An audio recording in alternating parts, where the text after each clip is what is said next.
ಕಲಬುರಗಿ ನಗರದ ಮಾತೋಶ್ರೀ ಸಾವಿತ್ರಿಬಾಯಿ ಪುಲೆ ಬಡಾವಣೆಯಲ್ಲಿ ಕುಡಿಯುವ ನೀರು, ರಸ್ತೆ, ಒಳಚರಂಡಿ, ಸಾರ್ವಜನಿಕ ಉದ್ಯಾನವನ, ಗ್ರಂಥಾಲಯ ಇತರೆ ಮೂಲಭೂತ ಬೇಡಿಕೆಗಳನ್ನು ಈಡೇರಿಸುವಂತೆ ಒತ್ತಾಯಿಸಿ ಮಾತೋಶ್ರೀ ಸಾವಿತ್ರಿಬಾಯಿ ಪುಲೆ ಕಾಲೋನಿಯ ನಾಗರಿಕರ ಬಳಗ ಕಲಬುರಗಿ ವತಿಯಿಂದ ಕಲಬುರಗಿ ದಕ್ಷಿಣ ಮತಕ್ಷೇತ್ರದ ಶಾಸಕ ಅಲ್ಲಂ ಪ್ರಭು ಪಾಟೀಲ್ ಮನೆ ಎದುರುಗಡೆ ನಿರಂತರ ಪ್ರತಿಭಟನೆ ಮಾಡಲಾಯಿತು.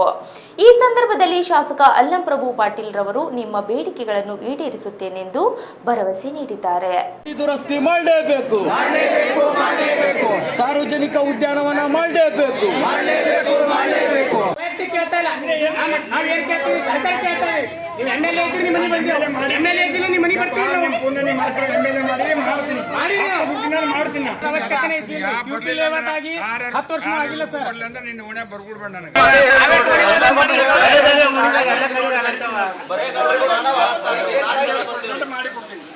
ಎಲ್ಲಿವರೆಗೆ ಹೋರಾಟ, ಎಲ್ಲಿವರೆಗೆ ಹೋರಾಟ.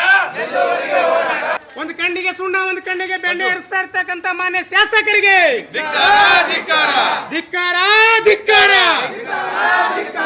ಅಲ್ಲಂ ಪ್ರಭು ಪಾಟೀಲ್ ಅವ್ರ ಮನೆಗೆ ಎದ್ರ ಸಲುವಾಗಿ ಬಂದೀವಿ ಅಂದ್ರೆ ಎಲ್ಲರೂ ನಮಗ ಏರಿಯಾದಲ್ಲಿ ಯಾವುದೂ ಅನುಕೂಲ ಇಲ್ಲ.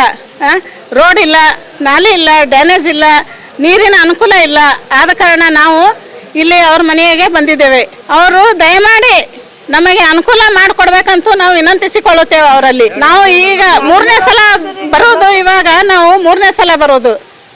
ತಾವು ಏನು ಮಾಡ್ತಾ ಇಲ್ಲ. ಆದ ಕಾರಣ ತಾವು ದಯಮಾಡಿ ನಮ್ಮ ಏರಿಯಾಕ್ಕೆ ಸ್ವಲ್ಪ ಇದು ಮಾಡಿ ಅನುಕೂಲ ಮಾಡಿಕೊಡ್ಬೇಕಂತ ನಾವು ಕೇಳ್ಕೊತಾ ಇದ್ದೀವಿ. ಕ್ಷೇತ್ರದಲ್ಲಿ ಬರುವ ಮಾದರಸನ ಹಳ್ಳಿಯಲ್ಲಿ ಒಂದು ಸರ್ವೆ ನಂಬರ್ 25/1ರಲ್ಲಿ ಸಾವಿತ್ರಿಬಾಯಿ ಪುಲೆ ಕಾಲನಿ ಏನಿದೆ, ಆ ನಗರದಲ್ಲಿ ಸುಮಾರು 6-7 ವರ್ಷಗಳಿಂದ BJP ಗೌರ್ಮೆಂಟ್ ಇದ್ದಾಗೂ ಕೂಡ ನಾವು ಶಾಸಕರಿಗೆ ಒಂದು ಲೆಟರ್ ಕೊಟ್ಟಾಗ ಆಮೇಲೆ ಏನಪ್ಪ ಅಂದ್ರೆ ದತ್ತಾತ್ರೇಯ ಪಾಟೀಲ್ ಅವರು ಒಂದು ರೋಡ್ ಮಾಡಿದ್ದಾರೆ. ಆಮೇಲೆ ಇದು ಕಾಂಗ್ರೆಸ್ ಗೌರ್ಮೆಂಟ್ ಬಂದ ಬಳಿಕ 2-2.5 ವರ್ಷ ಆಯಿತು ನಾವು ಲೆಟರ್ ಕೊಟ್ಟಿದ್ದೀವಿ. ಕೊಟ್ಟ ಬಳಕೆ ಅವ್ರು ಏನಂತಂದ್ರು, ಇದು ಭೀಮಳ್ಳಿ ಪಂಚಾಯತಿಲಿಂದ ತೆಗೆದು ಸಿರ್ಸಿ ಪಂಚಾಯತಿಗೆ ಸೇರಿಸ್ತೀವಿ, ಆಮೇಲೆ ಗ್ರಾಮ ಪಂಚಾಯತಿಗೆ ಯಾರು ಮಾಡ್ತೀವಿ ಅಂತ ಹೇಳೋಕ್ಕಂತ ಶಾಸಕರು ಹೇಳಿದ್ರು.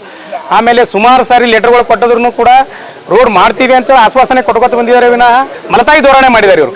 ಇನ್ನೊಂದು ಏನಾಗಿದೆ, ಒಂದು ಕಣ್ಣಿಗೆ ಬೆಣ್ಣ, ಒಂದು ಕಣ್ಣಿಗೆ ಸುಣ್ಣ ಹಚ್ಚಿದ್ದಾರೆ. ಯಾಕಂತಂದರೆ ಅದೇ ಸರ್ವೆ ನಂಬರ್ನಲ್ಲಿ QP ಲೇಔಟ್ ಅಂತಕ್ಕಂಥ ಒಂದು ಪ್ರೈವೇಟ್ ಲೇಔಟ್, ಅದು ಆ ಪ್ರೈವೇಟ್ ಲೇಔಟ್ಗೆ ಸುಮಾರು ಲೇಔಟ್ ಆಗಿ ಒಂದು 5 ವರ್ಷನೂ ಆಗಿಲ್ಲ ಕೂಡ. ಅಲ್ಲೇನಪ್ಪ ಅಂದರೆ ಅಪೆಂಡೆಕ್ಸ್ದಾಗ ಇಟ್ಟು 1 ಕೋಟಿ ರೂಪಾಯಿ ಇಟ್ಟು ರೀಸೆಂಟ್ಲಿ ವರ್ಕ್ ಮಾಡಿದ್ದಾರೆ.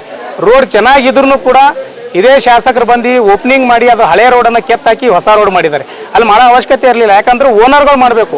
ಕ್ಷೇತ್ರದ ಶಾಸಕರ ಈ ರೀತಿ ಅನ್ಯಾಯ ಮಾಡಿದ್ರೆ ಮತ್ತು ಬಡ ಜನರು ಎಲ್ಲಿಗೆ ಹೋಗಬೇಕು?